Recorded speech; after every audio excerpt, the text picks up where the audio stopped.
have to say, our talks are planned to share some childhood stories for you to better understand us. And Gene started out with a story of swimming with his father in blue Philippine lagoons with cliffside jungles. And my story is not that cool. You have a cool childhood, man. My childhood story starts in a land far away from that, in New Jersey. When I was a kid growing up, I loved going fishing with my dad. One of the things I always wanted to do was catch a big fish that was going to be the next state record-sized fish. My thinking was that this big fish had never been caught before because it was smart enough to hide in a spot that no one would fish for it. It was this most difficult place where no one would want to fish for this fish. So that means that when I was on the shoreline with my dad, and he's fishing, catching fish, my sights were set on the far corner where it's the muddiest, weediest, tree-shrouded corner where I knew that fish would be hiding. So I'm a kid, 10 years old. I can't afford a boat, let alone a pair of chest waders, so I have to get from point A to point B across that pond. What most people don't realize about summer ponds in Jersey is that there's only a foot of warm water, and the rest is waist-deep mud. So here I am, a 10-year-old kid up to my chest in muddy water, and I'm getting to that fish, and I'm just slugging through this mud, and it's the nastiest muck that you've ever smelled before. And along the way, I've had sneakers sucked off my feet and everything. Now, I never did catch that next record-sized fish. In fact, I caught more leeches on my legs from the mud than fish in the line. But one thing that I did catch, and I've kept since then, is the enthusiasm to let curiosity of the unknown guide my life. So when I was a child, I wanted to be an astronaut. And while I couldn't go to space camp, I did amass a huge collection of model rockets. My favorite was the AstroCam 110. On the side of this rocket, there was a small camera. And at the height of the rocket's trajectory, it would take a picture of what was ever directly below. So one clear summer day, I took the AstroCam to the field behind our house, and I initiated launch sequence. Trigger pressed, the rocket soared into the air and almost disappeared out of sight. But with a small pop, I could see the parachute discharge, and the rocket drifted slowly down. And it drifted into the top of a 100-foot-tall tree. It was much too high for me to throw a rock, and the tree was much too slender for me to climb, so I did what any reasonable 10-year-old boy would have done. I grabbed my BB gun. 2 hours and 200 BB shots later, my shredded rocket drops to the ground, and I grab the camera, take it to the store to get the film developed. And when I get the envelope back, I tear into it to look at the pictures. Blank, blank, blank. All the photos are blank, except for one. A perfectly framed picture of my house from 1,000 feet in the air. It was the first... It was the first Google Earth satellite image of my home, before Google was even around.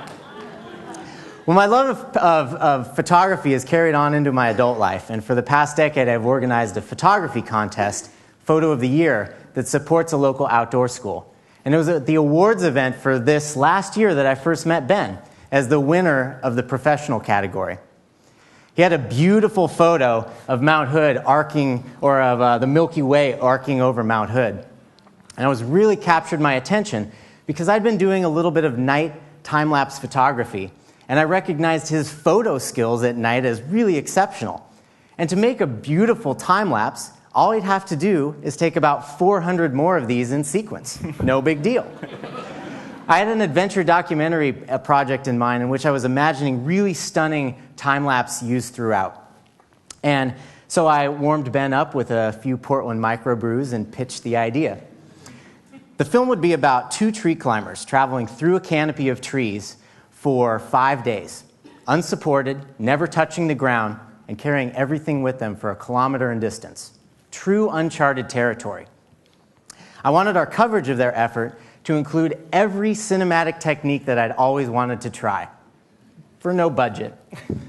So Ben was fired up, and he joined in with a huge volunteer crew, and the project was launched.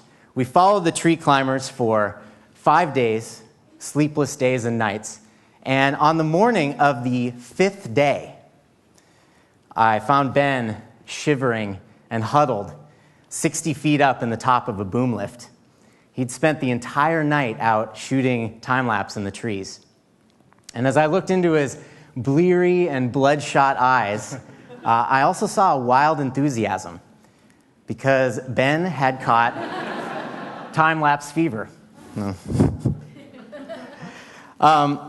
That project, Treeverse, has gone on to win numerous national awards and is touring the world with the Banff Mountain Film Festival. And it was really the catalyst that changed the way that we considered time-lapse photography. It seemed that there were endless possibilities to create these breathtaking treatments of everyday life and places. Well, in summer of last year, Ben proposed the idea of traveling across the state of Oregon. And the idea was to create a time-lapse highlight reel of our state, featuring all of those dramatic locations and diverse landscapes that our state has to offer. The resulting film did really well. A lot of people saw it. It has over 1 million views online. And here's a short clip from that project that we called Finding Oregon.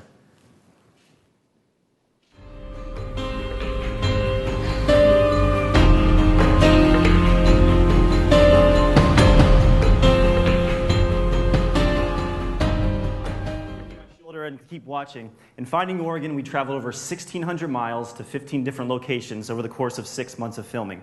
We went to Mount Hood, that's the Alvord Desert there, the southwest coast, the northeast corner, just like David was telling you earlier.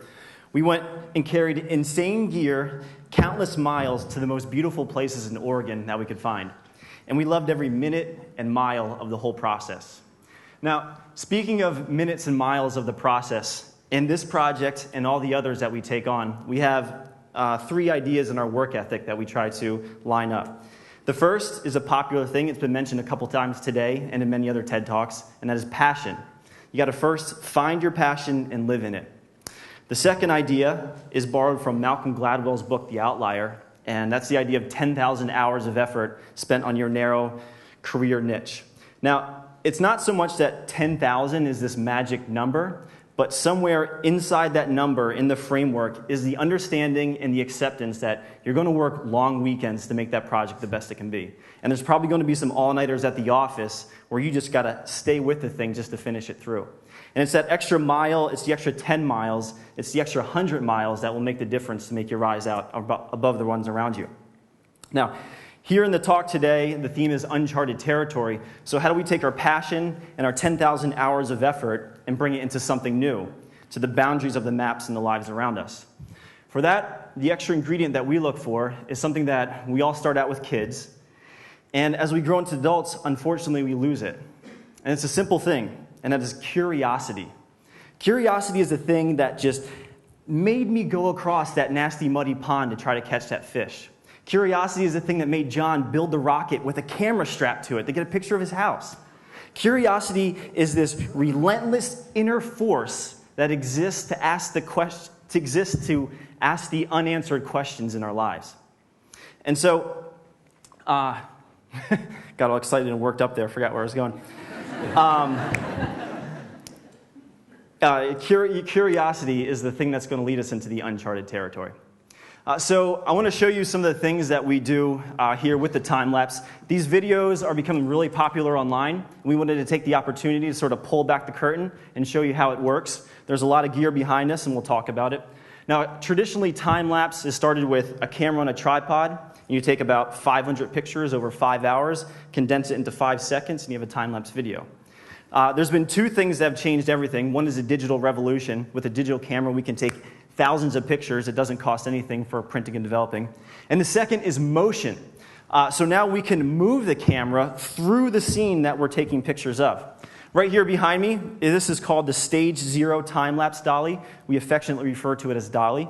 And so if I push this button, maybe you can hear it, it's clicking and taking pictures. And if you watch, it's also moving across this rail. So that changes everything, because now we can move from behind a tree trunk. We can set up behind this chair and lift up to reveal the book that's sitting on it. There's all this extra motion that adds so much dynamic things to it. And thankfully, the designers of this thought ahead to say, all right, we need to make it mobile, we need to make it carry. And so we can take this to the top of Mount Hood, we can take it to Crater Lake, we can take it to the coast, the desert, and show all these beautiful places that we love in all kinds of new ways. In fact, all the beautiful places that we've seen, I know John and I have individually spent many a night with Dolly under these romantic sunsets and stars. And It's gotten to the point where my girlfriend gets jealous now when I say I'm going to go shooting with Dolly, I think. So we have the rail, and we've been shooting it for the whole year, and we love the motion. And so we started thinking, how can we get more motion? How can we get bigger? And the first easy answer was, let's get a bigger rail. So our 6-foot turned to 12-foot, and that was easy. And that was really cool for a while. And then we started thinking, okay, how can we move beyond the rail? How can we get out of this limitation? So enter my genius buddy, Callie. I think we got a picture of Callie. Callie has a fantastic beard and awesome windblown hair. And so Callie approached this problem in a whole new way. He thought, you know what, let's get rid of the rail. Let's use wheels, because as long as there's something flat, wheels can keep on moving. And so Callie designed and built this cart that we can put our camera on top of, and as long as it has somewhere to go, it'll keep on taking pictures. We call this the Callie cart. So we've got the Callie cart, we've got the rail, and they all work well because they're very dependable and simple and basic. We wanted some extra more complicated things, and for that we went to the fancy pants system of Cam Block. Now this thing is pretty awesome. It's really burly and beefy. It's kind of like a football linebacker that can do ballet dancing. We can program it and have it do all these cool things. It's really complex and creative. Oh, I hit the wrong button. Sometimes too complex. But here, I'll push this one button with the pre-program moved. It'll move across and do something that we had already thought of before, and we'll run the whole thing out. It's really awesome. So we started thinking, how can we move beyond the rails, beyond the wheels, beyond these pre-programmed things? We wanted to go up. So we contacted a local company, Northwest Aeropics, that makes remote control helicopters. And this is their system. They can put a camera on the bottom of it. And we can now fly and see things like we've never seen before. It's really exciting. It's super geeky and super awesome. So the other thought I wanted to kind of bring awareness to is we have all this equipment, and you kind of saw some of the places that we were taking pictures of. The question is, how do we get it to there? As was mentioned earlier, we all have our 3-layer of Gore-Tex, and so I think the majority of us have done some hiking also. And so we have to cram all this equipment into backpacks. And it all has to fit into, I don't know, the front backpack and a backpack, usually weighing about 65 to 90 pounds. Behind us is Blake and Steve. They're the other 2 members of our team. And if you happen to run into a couple guys on the side of a mountain, and they have a front backpack and a backpack, and they're carrying a blue rail, there's a good chance it might be us doing some time-lapse.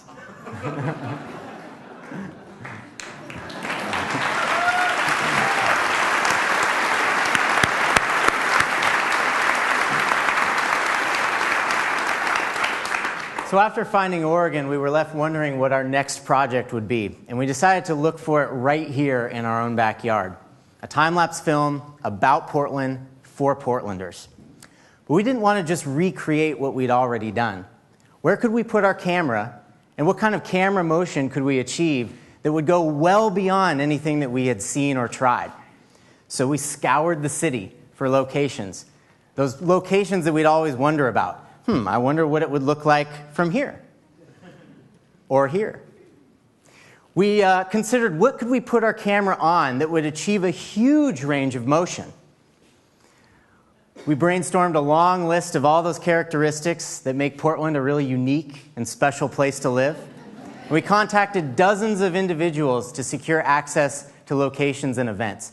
It became a much more ambitious project than we originally intended. And as you know, springtime in Oregon can be a bit unpredictable. And as was mentioned, this March rolled in as the wettest March in recorded history, which proved to be ill-timed to shoot an epic time-lapse video on Portland. So the real challenge was predicting when those magic moments would happen. So much of what we do is dependent on being in the right place at the right time with the right equipment. When those magic moments happen, if you're not totally set up, by the time that you are, that moment has passed and it's too late. We'd been on a 72-hour shooting binge during a rare nice break of weather, and the morning forecast was a bit dreary, so we decided to plan for something that was not time-lapse related, like sleeping in past 4 a.m. So later that morning, as I'm driving into downtown, I look and I see the waterfront glowing gold and a huge rainbow arcing over the city. Pulled up to the Esplanade and watched the scene unfold, and I snapped a photo with my iPhone. And it brought me to tears to know that that moment would not be included in our treatment of Portland. We gave it our best effort, and we got a lot of great moments, but we can't be everywhere all the time. So let me break down our effort to you in terms of numbers. The number of days in March and April it took us to produce, shoot, and edit Finding Portland: 51. The number of photographs that we shot in those 51 days: 308,829. It comprised over 6,000 gigabytes of media. The dollar value of equipment loaned to us from Pro Photo Supply: $26,900.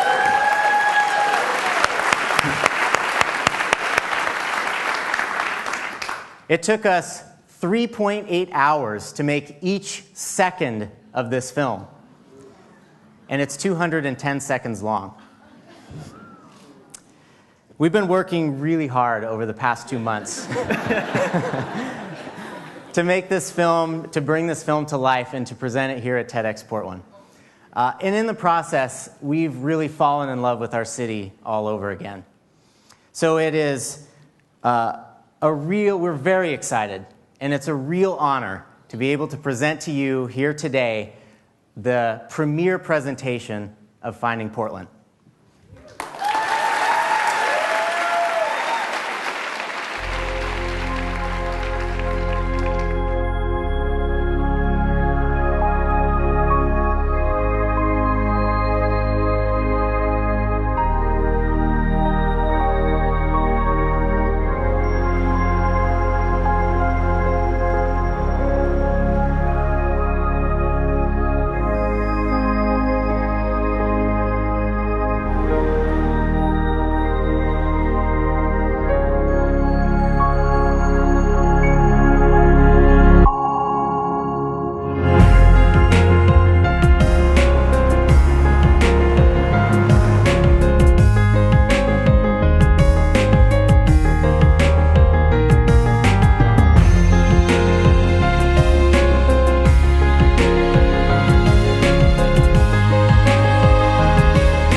We rediscovered Portland. Where will curiosity lead you?